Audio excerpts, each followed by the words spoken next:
I discovered basically my epiphany in developing somatic experiencing was in 1969.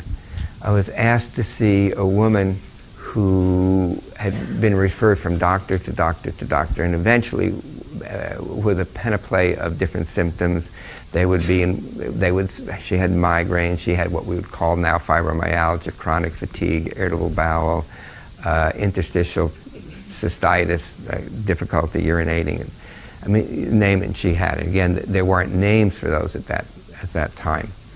And so she had, gone from specialist to specialist and had invasive procedures, and so finally she was referred to my friend, my colleague, the psychiatrist. And at that time, I think there was one, Milltown was the tranquilizer, and there was one tricyclic. And he tried those with her, and it made a little bit of difference, but the symptoms were still. And I was developing a mind-body, body-mind practice around that time. I was experimenting with different kinds of relaxation through the body, through body awareness and body movement and so forth. So he thought that maybe some of the and she also had panic attacks, severe panic attacks, and agoraphobia. She was too frightened to even leave the house.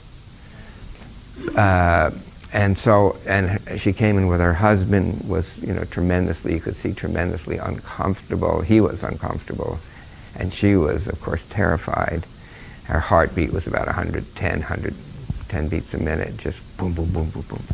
So I got her to relax her neck, and her heart rate went down. And I was thinking, oh wow, that's terrific. I mean, right? I've got my career. Oh, no, really, because at that time otherwise I was going to be a research scientist. So the heart rate went down, and then it shot up and went even higher. It just went like. And what do you think the stupidest thing that anybody could say at a time like that? I mean, calm down. Just relax, Nancy, just relax. Okay. Ridiculously, coincidentally, her heart started going down.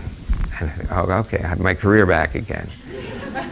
But it went down and down and down to about 50 beats a minute. And she turned white, and she strangulated her voice, and she said, I'm dying, doctor, I'm dying, don't let me die.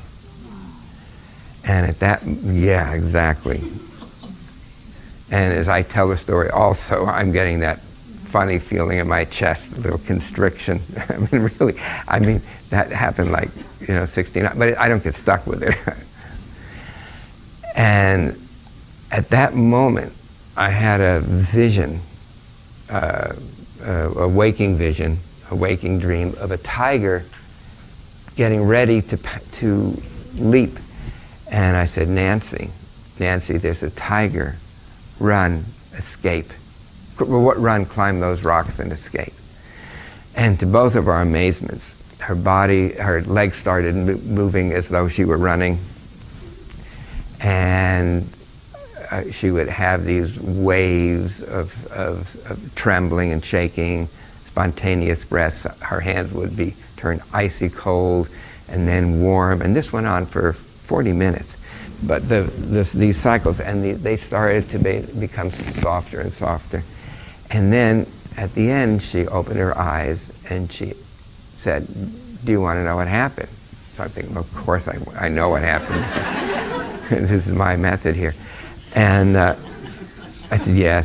And she said, when you said there was a tiger, I imagined myself running. I could feel myself running. I could feel, this is important, and that's important with the child. He's running, but he's not feeling the running. I said, I could feel the running. I could feel my legs shaking and trembling. I could feel my breath. And when I was looking down from the rocks, I saw myself, when I was 4 years old, and I had a tonsillectomy, and at that time they used ether, and they held me down, and of course, for decades, for 20 years, her body was primed and wanting to run, wanting to escape. And when she was able to do that completion, that was the last panic attack that she had. And we did a few more sessions afterwards, and most of her symptoms, if they didn't resolve, they tremendously abated, and I would imagine would continue. So, now again, I use that example actually in a couple of my books, and